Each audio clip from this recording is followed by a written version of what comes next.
Joyeux anniversaire, joyeux anniversaire, Tota. Joyeux anniversaire, Otama et l'amour, Otama et l'amour, Otama et l'amour, Tota.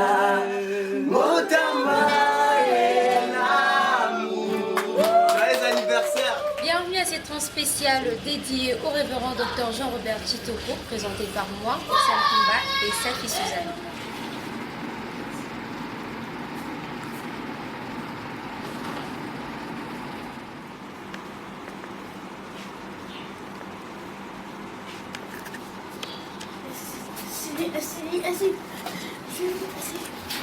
Qu'est-ce que j'ai dit là? Il faut nettoyer les culottes là de derrière. Rien? Ici, tu as mis les poudres à côté. Déborah. Alors, qu'est-ce que j'ai dit alors? Je ne sais pas. Qu'est-ce que tu vas dire? Je vais dire bon anniversaire, papa. Ah, merci. Il recommence là. J'avais filmé déjà. Merci. C'est meilleur ton anniversaire, papa. Déborah, viens ma fille. Déborah, viens. Bonjour. J'arrange ma fille. God bless you. Gloire à Dieu. J'arrange ma fille. Je te fais porter. À la maison, je suis papa, mais je suis père, non? Hein? À l'église, je suis pasteur. À la maison, je suis père. Père, non, dad, père, father. Père. À la maison, j'arrange mes enfants. C'est moi qui les ai lavés. Qui t'a lavé? Qui t'a lavé? Est-ce que tu dis? Déborah est blessée ici, mais je ne sais pas. Déborah, est-ce que tu peux porter ça? Doucement. Attention. On va passer d'abord à ça d'abord. Il y a bien aussi qui voulait voir ça, les seins. Est-ce que ça va? Si ça fait mal, tu me dis. Allez, fais entrer la femme petit à petit. Ah, ça va? Attention, quand tu es petit, il faut éviter. Il faut éviter là où je trouve tes amis. Parce que quand il va faire la course. Papa, c'est un super anniversaire, vraiment bien, papa. Toi, tu ne vas pas regarder. Qu'est-ce que tu dis pour l'anniversaire de papa? Maman, ça, Baro, qui est dans la classe. Maman, Déborah, qu'est-ce que.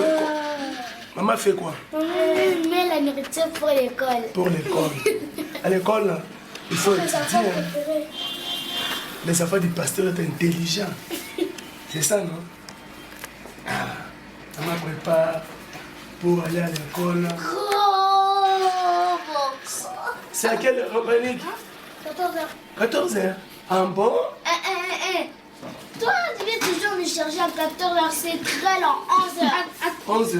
Non, à 13h, c'est la taekwondo le mercredi, jeudi et vendredi. C'est le taekwondo? Oui. 11h, tu viens nous chercher. Déborah, oh, biloko ya nani? Qui ça? De l'eau. De l'eau lingala, c'est quoi? Maï. Qui t'a dit ça? Je connais seulement. De l'eau pure. De l'eau pire. Vous étiez parti visiter, c'était quoi? Musée national. C'est vrai. Vous avez vu des choses là, des tambours, là, des locolés. Vous avez vu ça? Les tambours, les locolés et la corde. Et la corde, c'était quoi? C'est quoi? Non, on souffle seulement comme ça directement. On appelle ça quoi? Comment ça s'appelle, les choses là que vous avez vues, les locolés? C'était quoi? C'était... Mais c'était seulement les locolés. Ça se servait à quoi? Ça servait à... On utilisait quoi pour quoi? On appelle ça les moyens de communication ancestrale. Pardon? Les moyens de communication ancestrale. Les moyens de communication. Comment tu sais à ton âge? Elle nous avait dit ça en classe. C'est vrai? Oui, c'est maman qui avait dit ça. En bon, on appelle ça quoi? Moyen de communication. Aïe! Ancestral. Oui! Mais maintenant, le téléphone, maintenant, c'est quoi? Le moyen de communication moderne. C'est vrai? Oui! Ah. Ça, c'est le moyen de communication moderne. Mais l'autre là, cite-moi quelques moyens de communication ancestrales. Ancestral? C'était quoi d'autre? Non, cite ce que, même si on a répété, tu peux citer. Ce que tu connais. Le tambour. Les tambours. La corne. La corne. Le collet. On utilisait, comment on utilisait ça pour faire la communication? D'abord, on doit prendre les bâtons, les choses là. On tape. Et puis les gens vont ça fait venir. des bruits. Ça fait des bruits. Très bien. Wow. Mais aussi comme ça. C'est ça. Tous les gens vont venir. Très bien, très bien. Ils viennent pas et ils entendent seulement et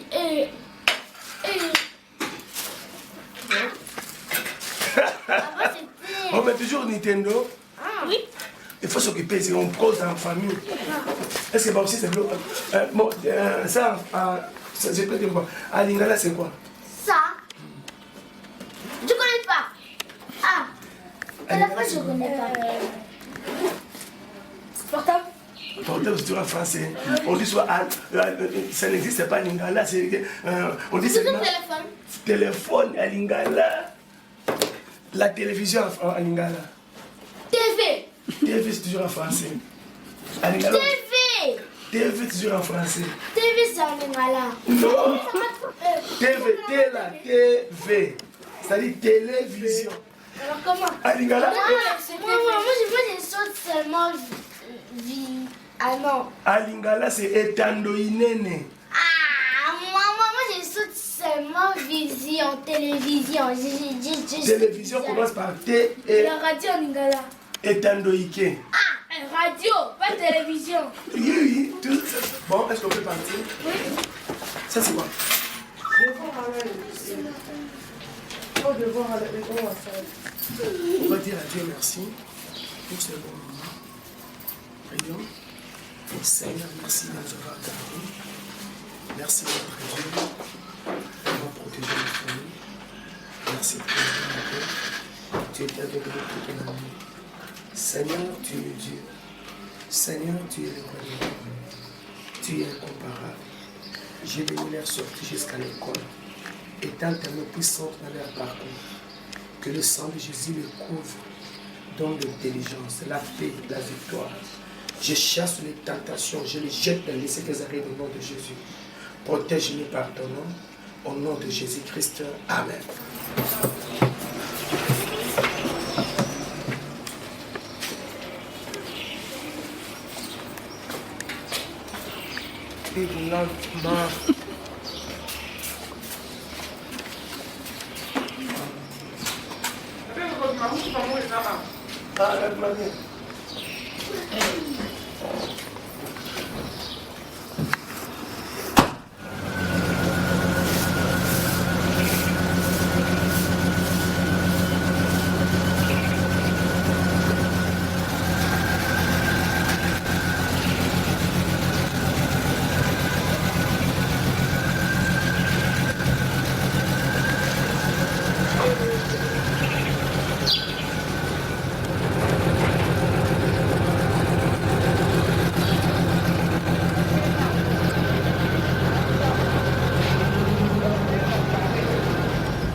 Je vais prier. Bon, naza na nzela na vola na kotika bana classe. Nazo bondela la radio malgré na kotika bana classe mais bakaya na téléphone nanga toujours na bondela pona bakaya. Na ko sala makasi to bondela pona ngome na prier etika le boko na nzambe. Seigneur de gloire na tiki bana na sala boko na yo na déclarer paix qui vient na ko umela au nom de Jésus. Amen. Est-ce que yo ke obima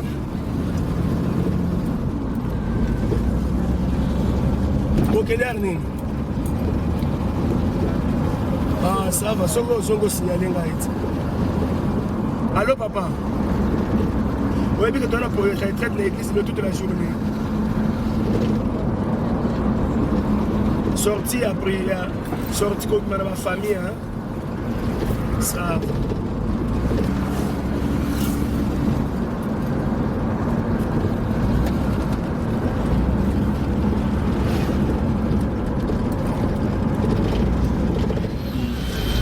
Un peu bien pour nous s'exercer.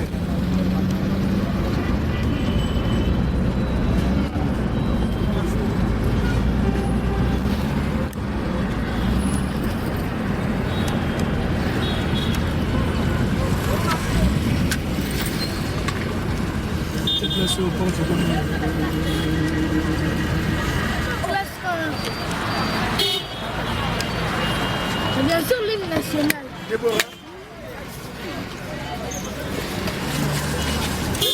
pas difficile à voir.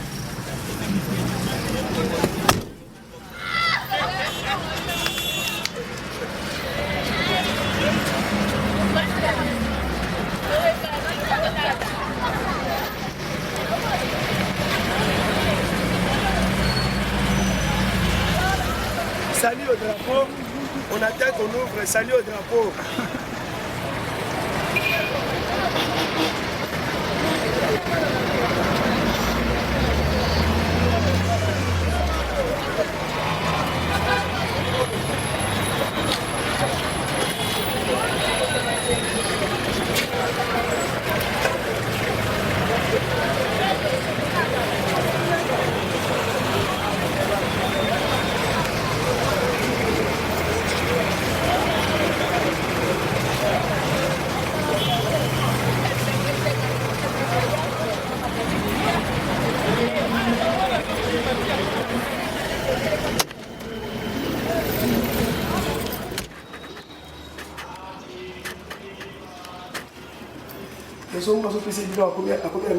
Mais là, bon. Ah, là, bon.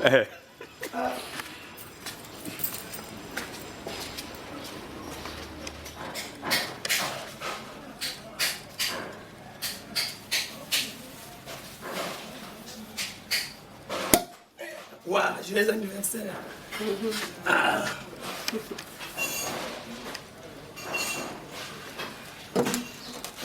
Maman Niclette, qui dit boule, J. Pas de la chaise, ça.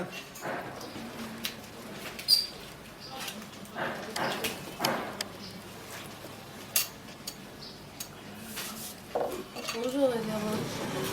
Bonjour, maman Roxane. Oui, papa, vous pouvez vous présenter pour ceux qui ne vous connaissent pas. Je réponds au nom de Jean-Robert Chitoko. Je suis serviteur de Dieu, pasteur, représentant légal de la communauté chrétienne Momorija.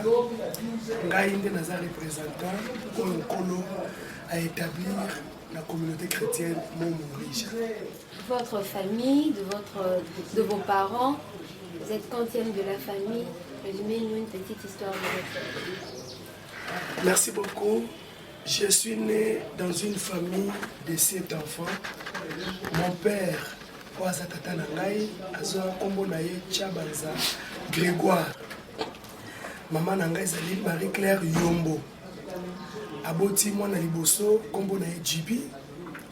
Deuxième, c'est moi, Jean-Robert Chitoko. Troisième, Nzamba Zouaye. Après, Pamela, Azuana Sima. Pamela, Simane, Yannick, Ndeko, Azokamba, musique na l'église. Sima Yannick, Karine, Oyazali, moi, si cadette, Nabiso, younger sister, d'être l'anglais.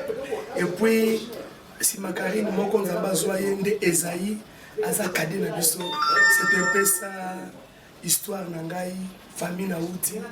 Aujourd'hui, je suis un serviteur de Dieu. Mais je vis aussi dans une famille.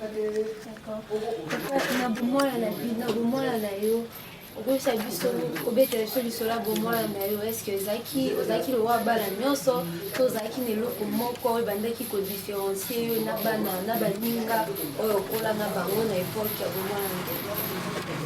Oui, je peux répondre directement. Question pour maman Nangai, Marie-Claire Yombo, que je salue. À quoi répondre à la question, Anna? Merci pour la question.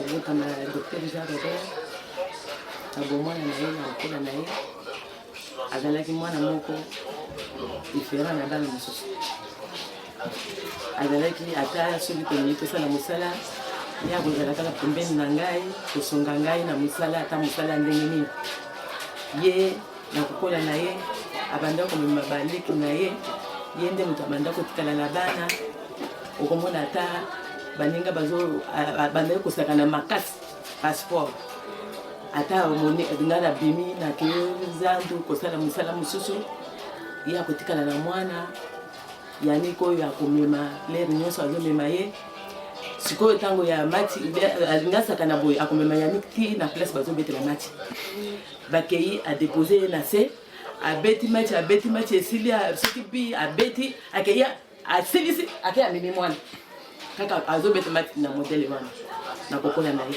azangi na likambo moko na motu te azalaki koswana te azalaki soki otindi ye akokende avandi pembeni na yo bakestion azopose mama oyo boye ezali mpona nini oyo mama oyo ezali boye ezali mpona nini bakestion na ye ezalaki ndenge wana epuis mpe na kokola na ye azalaki na bamikanda moko boye ya oyo papa asombelaka bango ya babengaka yango nini oyo badessin oyo ya nzambe oyo mikanda oyo batekaka yango na nini na procure mikanda wana azalaki nango mingi nde ezalaki na bomwana na ye bina ezalaki ndenge wana yango ateyaka nakumisaka kaka nzambe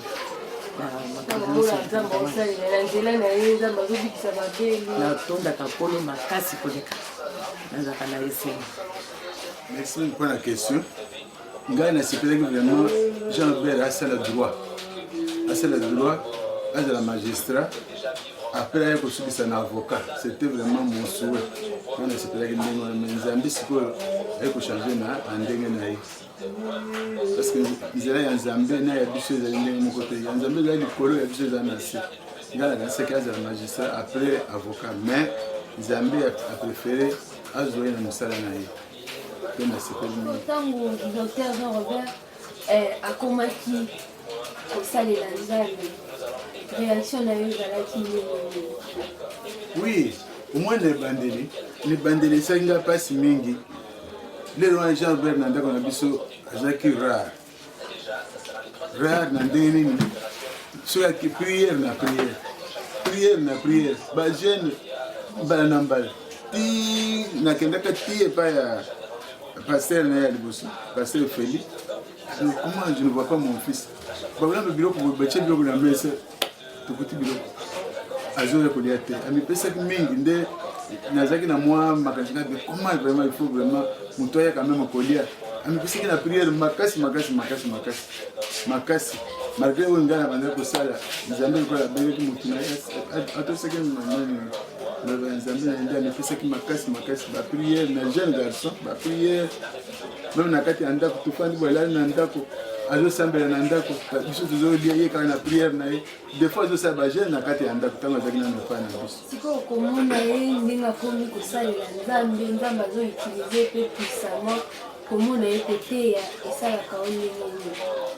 ngai nasepeli mingi parce que même depuis bolinge na ye akutaki biso tozosambela tozali katholike kala mais tozali deja kosambela epai ya cousin na biso ntango bayaka na nzambe malamu ezali groupe de priere mais ntango akolaki abandi kotambola na bandi kozwa ye tokende na église na église wana ifale systeme ya bambunda wana neti mbunda ya banzete wana des fois mpe mwana ya pasteur na biso wana azalaki mpe presque age moko Thomas presque age moko na Jean Robert oka mwana wana azalaki kobeta mpe mbunda Jean Robert des fois batieli ye baban oyo mpo abeta mbunda wana nde vraiment ndenge akomi sikoyo na parole na nzambe nasepeli mingi nasepeli parce que likambo eleki nzambe na mokili ezali te ndenge mwana ngai aza pasteur nakomisi nzambe mpe namoni balekele nyonso balandi nzela nasepeli en tout cas nasouhaite bon anniversaire moni soki oke na psaume 127 balobi boye je crois partir ya 27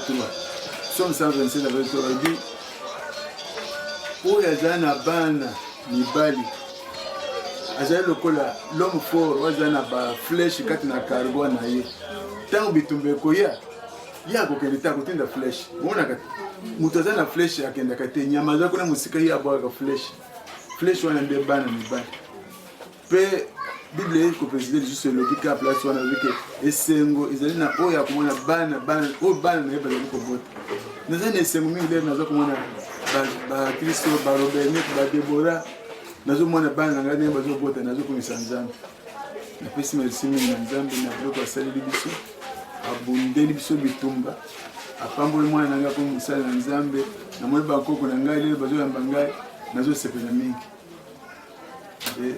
nzambe apamboli akontinue mosala na ye na bino mpe napesino merci na ndenge boye kosereprendre ngai na ntongo boye nzambe atambola na bino elongo vraimen apamboli. Bon anniversaire Dr Jean. Merci papa kolandisama appel na yo tolingi toyeba ndenge nini nzambe abengaki yo mpe ezalaki lolenge nini na ndoto na vision ou comment et puis c'était à quelle année où nzambe abengaki yo ozwaki vision na koservir. C'était en 2002 parce qu'avant 2002 je servais le Seigneur dans la direction divine inconsciente et là qu'ici je sers le Seigneur zélé parce que je me rappelle gloire Nanzem se manifestait quand Nangaï Makas mais je servais sous l'onction de mon pasteur na katnet na il a qui que non na pasteur té pasteur nanga sala qui ba oti nanga na délivrance on m'envoyait je servais le Seigneur mais en 2002 quand le Seigneur n'a côté qui m'a donné ma bonne délit après avoir été consacré comme ministre de Dieu en 2002 au mois de septembre par le docteur Rocky et mon pasteur.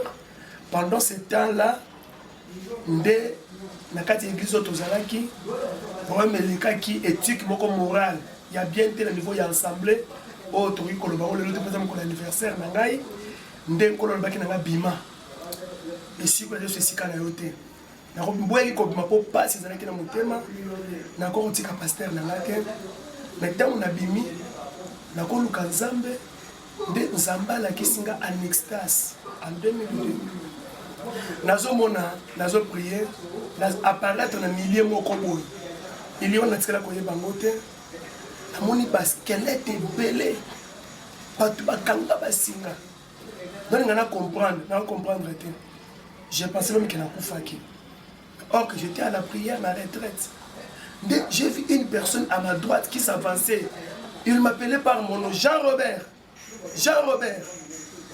na osala makasi à côté là hier. Maintenant, on a la lumière au hasard à côté. Après, il a saisir la main droite. Alors, je suis Jésus. La personne Jean 32, il faut libérer tout le monde. Je Seigneur, comment je peux le libérer? Azolo banangai, ngamu tunakubenga bango vers yo. Okosala musala oko marcher na Jean 32. Et à partir de ce jour-là, ma vie a été changée. Vie nanga a changé.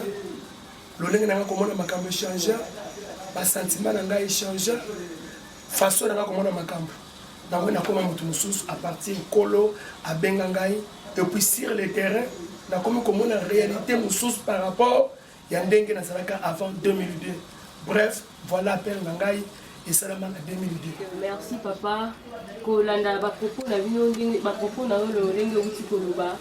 De 2002, Tinomo Yalelo, ça fait déjà 16 ans passés.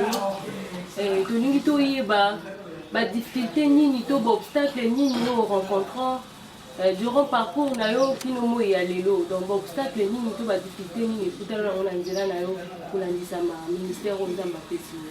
Difficulté makasi ezali nzambe tango azoti na Joseph na mission na mokide. Alexa Joseph te alors Alexa ka ko régner. Mais ayeba te nzela ina koleka Joseph asutuka baindeko ne bateki ye asutuka bakosele makambu asutuka po komisa nzamba zo memai lolenge moko ba difficulté liboso na kutana na ministère soki na ti église quelque part ba yera moni moto yo ayako tia église apesi prix na ye normal. Tant que mona sikoyo bantu oyo bazolanda nga ebele ya bato na bakadre minene ya mboka oyo bazoya olie alo bananga toyoka na mpona prix ya loyer aluki baguerre froide tolongwe nde bitumba makasi oyo nanyokami nango ti sikoyo yango wana moto akomona gravité ya ministère aotala ndenge boyokanaka bi soki nayebaki moto monene boye nakoki kopesa ye loyer na prix wana te mais au fur et à mesure akomona gravité ya ministère yango il faut amatisa loyer aluka baguerre folle bobima na lopango na ngai nde eza guerre makasi difficulté makasi tokuti nzambe nde tosala biso bongo mpo koza mpe na achat parcelle nzambe asuna mpo tosomba esika na biso toza na kimia tant que mpenza balocataire kimia eza te eza difficulté liboso difficulté mibale makasi ezali baséparation oyo ezoya okomona mwana oyo te na ministère par exemple omoni azali ndeko omoni aza malamu mais omoni ekobeba kaka diku boye esengi akende apengwa abima na ministère eloko ya bongo eza mpe badifficulté oyo ya kosupporte tomoni oboti mwana na ministère olingi omona ye me omoni mwana akei na ye abungi na ye nzela mbala moko mpe alingi barécupere ye te ya difficulté mibale difficulté misusu oyo namoni na kati ya ministère confiance ebele oyo napesaki epai ya bato ndakisa omona mwana omoni ye sincère intègre mais soki opesi ye domaine na mbongo omona bimisi comportement mosusu domaine na mbongo quelques na bino nyonso quelques nakutana bato ebele oyo osali na ye confiance na domaine en matière d'argent mais ozomona ke non moto abimisi caractère oyo ndimaki ye nango te nde eza quelques points de difficulté je sais que nzambe apermettre namona yango déjà mpona bakoma kogérer bandeko mosusu oyo bazoya mpe na baokana aza na bango être un leader c'est quoi ezali kogérer bato baza na badéfaut na baqualité c'est ça être un leader c'est ça quelques lignes les difficultés qu'on a rencontrées dans le ministère. Donc, merci papa. Est-ce que pouvez-vous nous parler d'un miracle où il est na kati ya ministère na yo où est patayo où il est kila miracle où est patanga makasi. On a zana courage à koloba ngo lelo. Na yamba batu lokola bazaba athée. Il ne croit pas à l'existence de Dieu. On t'a dit mais quand il vient dans mon ministère, ayoki le bananzambe, mbalamoko, cet homme-là a aussi changé comme un chrétien. Ça, il est qui la ranga makasi. Nambi batuloko la Blaise. Moi, nanga Blaise, comme le secrétaire de la communauté chrétienne de Momoja. Blaise. Un athée, comme chrétien, peut serviteur de Dieu. Moutoko la papi pembele. Atteint médecine, il ne croit pas aux choses de Dieu. Mais Lélo a comme serviteur de Dieu. Donc, il y a des ministères, miracle, le changement de l'homme. Mon temps a changé, mais a changé. Et là, quand vous avez un ministère, bato bandima kutu ngoya nzambete betango bazoya ba ondima Yesu eza miracle munene. Mais sur le plan ba démonstration ngoya nzambe o na ko ba mibale elo ke patanga makasi nazomona bazuya na muta kufi na ndako Dorcas ebembe kufi na ndako na banda de sinkini ba sœur Jolie bozana bango pe bazana salle bazwana na témoignage Jolie on a vandi kuna pa ina bipai bazwana na témoignage Jolie eza boyete Jolie Jolie azawana bazwana na témoignage ba ina Dorcas Dorcas li bon deli azongi na bomol même quartier oyo bamona ki lycée kwa wana ezelo ko lokola mutu e patenga ye ezoka musanga Oxane abeli asthme Oxane opposanga ba question lelo abeli papa na ine na église tozo bonde démon ya asthme so le bakati na Oxane non na mona ngote to bengani molimo wana Oxane ti lelo abela sur asthme te ese biloko yo etant que humain ezoka musapenga imoko ponga munasala kangote c'est Jésus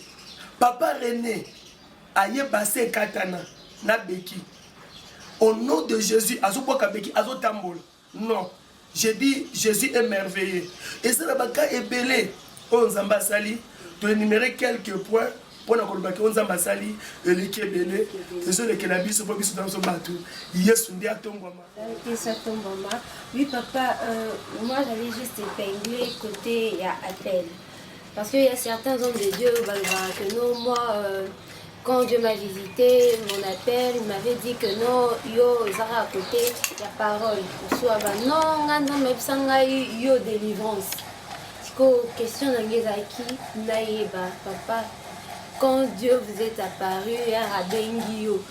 Et ça qui est mission nini, et ça qui est mission nini, oyoyo, et qu'on met mango dans le ministère.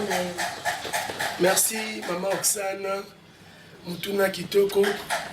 Et il y a 3 choses qui font un serviteur de Dieu. Il y a d'abord l'appel, formation et puis l'expérience. Nakati y a appel, kola beningai, kola ebisingai yo, oko marcher na Jean 32. Nakati Jean 32, et vous avez 3 messages. Message, il y a salut. De la kisi, tout ça ko beta c'était muta kendende lola. Muta kendende lola. Na Jean 32, deuxième message prophétique. Na prophétique, toujours ebisa mutu boy. Atanga ba révélation Bible, aye ba révélation wana. À se préparer par mon colonel. Il y a mis ça de sika na vandi domaine nangai, c'est la délivrance. Parce que ma famille est belle, ma bimina ba ancêtre nini. Aouti na famille nini. Koko na ye nani. Koko na zaye kosala nini. Yesu mwana na Nzambe abimi na makila ya David. Mais Nzamba permettait quitter Joseph a sangana na Marie. Parce que Joseph on a ligné il y a David. Mais David koko na Juda. Juda sala inceste na Tamar. Ligné comme qui suye. Yango bonga quitter Jésus. Abima lisusu na nzela ya papa ne biologique Joseph. Voilà comment moi na Nzambe a échappé na loko moko songolo. Pourquoi pas biso ba humain? Paul Koutalobi, Israël, vous êtes aimés par vos pères. Balingi mino bona batata na bino. Waouh, j'aime cette parole. Il y a un moment na vandi na domaine il y a délivrance. Alors bien ngai, au marché na Jean 32, au côté les missionnaires une grande armée. Oye que de libérer batu mokili mobimba. C'est ça ma vision. Mais message nangai, mutu azwa liberté. Mutu asikolama. Liberté au niveau mental naï. Mutu na yefongwama. Basinge katana. À s'épanouir comme il faut, comme Christ Alobaki, de lier les et laisser-les aller. Basingo abotami nango. Sauver du déluge, admis par ma bundi bitumba. La biologie, c'est que spermatozoïde. Mais il y a vie en gros, akuti papa mazana loani. Abiki na délige, akuti et la kilomètre génération. Apesinga musala. Il y a kosala musala délivrance. Partout dans notre temps, dans l'église, à tout la délivrance. Quand je parle de la délivrance, au comment dans l'église wana, au bataille banga sali ekoki. Bandimbazo kwena ba démon. Bilo bezo bakati na bango et lo konko la pesingai. On a aidé bien. C'est ce que j'ai fait, la délivrance. Merci. C'était de la délivrance, comme les ministères nous ont appelé ça qui vision nayo. Est-ce que c'est arrivé et comme là que non, quand mon robe est résisté aux autres prier, mais quand on a résisté vraiment. Oui, je suis sincère. Il y a un très important. Et comme on a une fois, dans sa délivrance. Comment on a délivrance, moi qui ai résisté, na kuta na ngota. Mais on dit baka ebele bipai na bipai. Na bondi lipo na baka ebele. Na moni zambazo kango na batu. Zambazo délivrer batu. Et comment il n'attend encore, na mis santaki. Excès à facilité. Excès à prier de mots au gangazo kima. Et ça, et c'est le mal à battre 97, 98. Na comment commis sentir.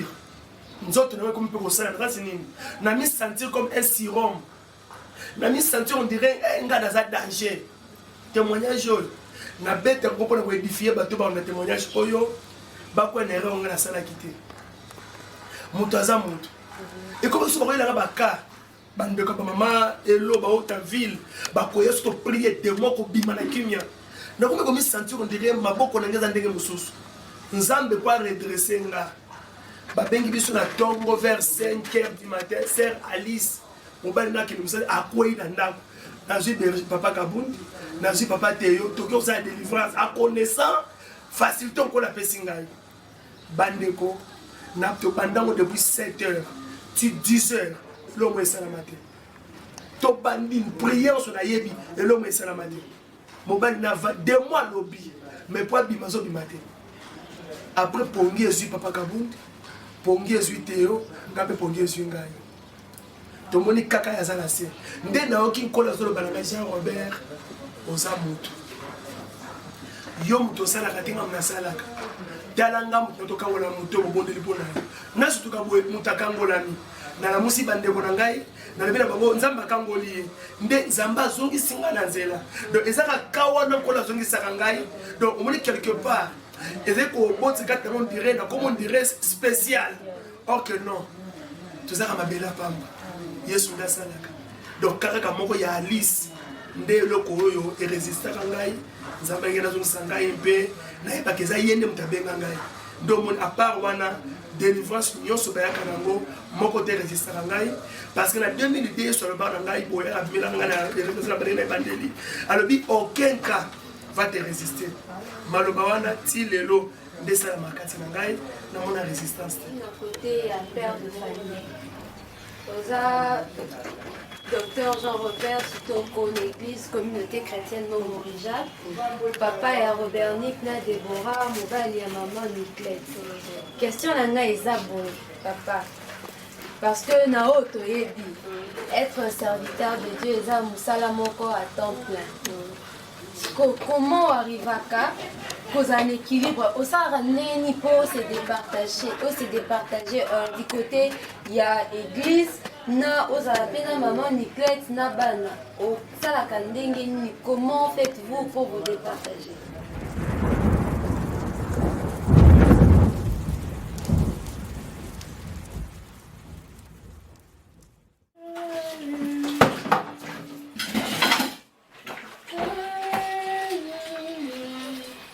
Bonjour maman.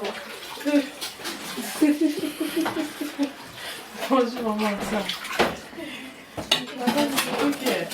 C'est toi qui on devait être. Maman Niclette nous a la question mon copain là.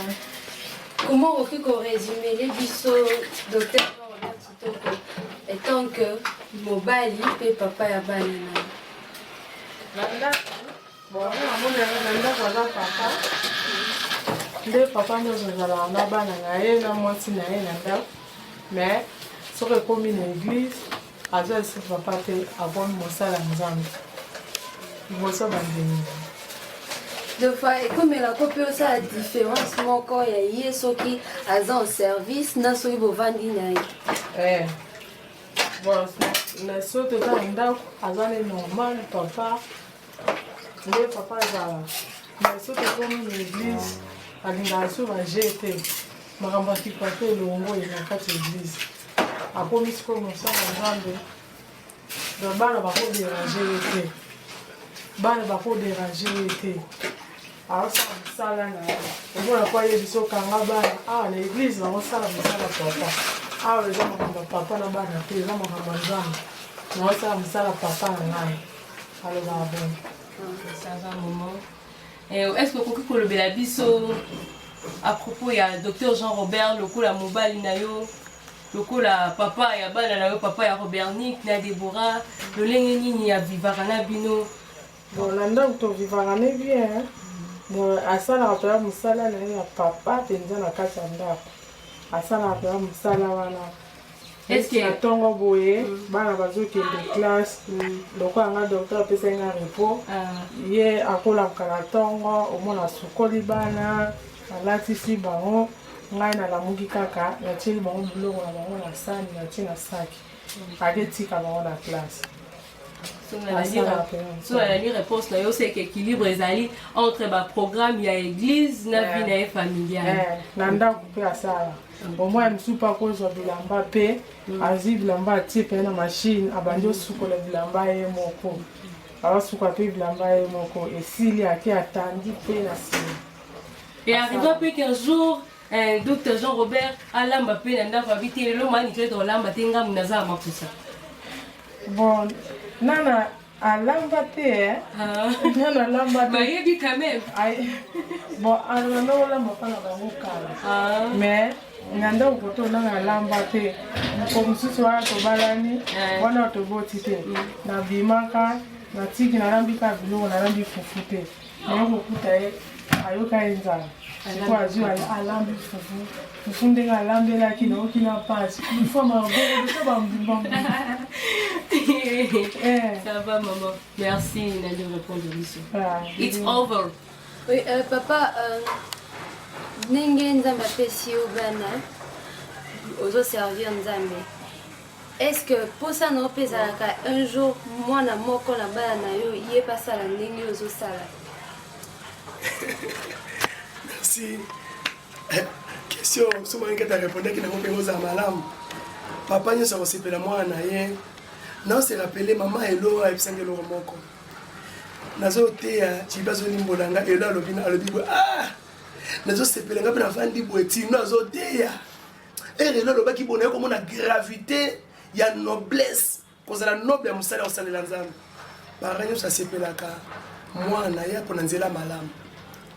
Soki mwana poni nzela mabe obuta simbaka mutu nzela ya malamu oyo eleki malamu nyonso na mokili ata ndeko Nehemi ata nsima kamera akoloba nini eza mosala kosalela nzambe soki mwana asaleli nzambe pour moi soki nkolo abengi na mosala nkolo ekozela esengo mingi mpo na ngai me ngai nakoforce ye te pourkui ndenge nkolo abengi ngai oyo bana na ngai mpe nkolo abengi bango destiné na bango nzambe asala basala na kosenga na nzambe destiné na bango nzambe asala yango nde esalama soki destiné ya Robert Nick ezali lokola kosala nkolo pour moi serait vraiment dans la joie ekozala esengo mingi mais mabe eza nini moboti mwana aza na vocation wana te moboti a forcé la vocation wana bongo nde eza mabe mais nalobi sincèrement soki Robert Nick kola bengi na mosala ya nkolo azoteya nga na vandi ekozala plaisir mpo na ngai so makasi nakosepela soki mpo na ngai ekosala ngai esengo mais de toutes les façons tokotika entre la main du Seigneur nzambe nakamba destiné ye moto atindaka moto na destiné na ye. Je suis vers la fin, papa momoko mpona bafidèle nyonso tu ya momo deja na bachrétien nyonso tu ya momo mona ngai ezali boye mpona koloba napesi nzambe merci nzambe nabatelaka nzambe napesaka bomoi kobanda na nzambe kotambola na nzambe eleki malamu kotambola na nzambe eleki malamu nzambe moko maningata asali te ayembaki pardon kotambola elongo na Yesu eleki malamu kotambola elongo na Yesu eleki malamu eleki biloko nyonso na mokili oyo polo baboye bana ya Morija zama pambola bino merci pour tout ce que vous avez fait pour moi bosungi ngai vie na ngai kola bonzi yango mpona kosauve ba vie kola pesi nga temps ya kosala mosala mosusu te kola pesi nga appel na ngai eza produit ya makambo bozomona tala na vie na yo so batie tableau batelemisi yo bakomi sikoyo vie na yo sa Jean Robert partout omona nga na intervenant soki nga nazalaka wana te olinga ozala wapi donc nzambe atinda ngai mpona intervenir na bavie na yo na sensu wana ngai nasungi yo na molimo vous bosoutenir nga nzambe apambola bino naza reconnaissant na baye nyonso bosungi ngai matériellement financièrement na baconseil boza ebele nalingaka bino mingi parce que mpo na bino nde nzambe abenga ngai mpo na bino ngai nazwi appel soki nzambe amonaki mpasi na bino te nga kobenga ngai te esengo na ngai ezali kozala mpasi kozala bandimi lokola ya bino bandimi na bango ngai alulaka bango te bino nde nalingaka bino mi parce que bozali baoyo kolo apesi ngai alobi na Moïse ntango bana bapeple basambeli bikeko Moïse ya kotala bato na yo azobenga bampate bato ya Moïse bino boza bato na ngai yango ngai mpe nalingaka bino mingi est ce que bino mpe bolingaka ngai tala ndeko alobi te tala siko bien est ce que bino mpe bolingaka ngai oyo alinganga telema totala. Ah, tobeti maboko na kombo Merci. Gloire à Jésus. Merci bandimi ya mukili mobimba. Bayos ba binga ba pasteur au ministère na biso. Tous les hommes de Dieu, pasteurs, docteurs, évangélistes, prophètes, je vous aime beaucoup. Que le Seigneur vous bénisse. Persévérez dans l'œuvre de Dieu. Moussa Nanzambe, ezaloko la liki. Ezaloko la liki. Simbango na ekenge. Simbango malamu. Pour ceux qui kwei mabe. Kola bengyo na ministère, ezaloko na matia nzete ya palmier. Kolobate na communique soko tiki okwei. Ministère basimba yango kaka. Tant kozo yeba makambo, ozo loba basimba ka ministère. Kolemba te. Soki nkola bengi yo simba ka makambo kola ebisi yo. Eko simba. Bimana ba anti-valeur. Bimana ba anti-valeur. Bimana biloko nyoso oyo Bible ezako interdire. Bimana mate ya ngolu oyo zo utala li felo zo te ya mabe. Tikala na saine doctrine. Jésus afutaka. Tala ekozala mawa mingi simana yo. Côté ya bampate bakelola yokola bengana yo na yango na lobi ba chrétien monde entier Yesu ndazali nzela solo pe bomoi libanda Yesu viezate. En tout cas bon anniversaire na ngai moko kola pambola bino. Merci na maman Oxane, merci na maman Safi, merci na ndeko na biso réalisateur na biso Néhémie kola pambola yo na musala bosali. Merci na surprise boyo kosala ngai. En tout cas na lingi yango mingi kola pambola bino. Merci beaucoup. Merci papa, nous vous remercions aussi. Nous remercions, oui merci. Et à vous, au beau disposa qui t'en a bino pour na kolanda biso. C'est par ces belles paroles de l'homme de Dieu que nous bouclons cette tranche spéciale dédiée au révérend docteur Jean-Robert Chitoko. Merci.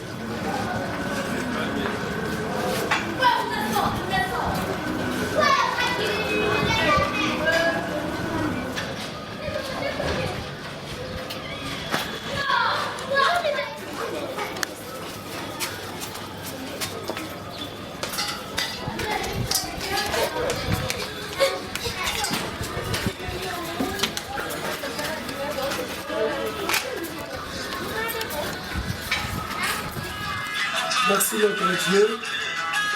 Na biloko pesi biso na pamboli ya ngoliawe pambola baba kolia pambola oyo alambi na kombo na Yesu. Amen. Bon appétit maman.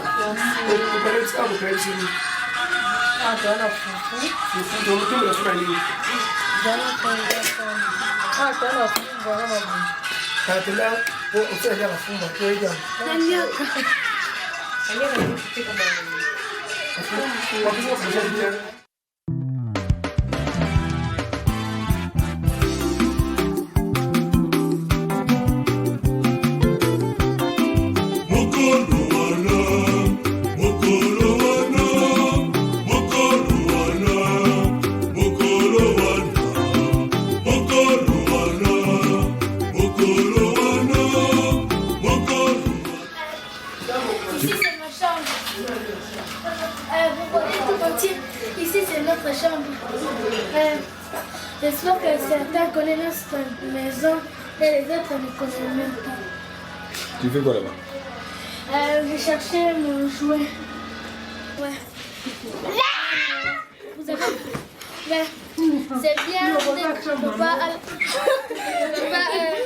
c'est papa qui nous a acheté cette maison tout entière. C'est avec ça.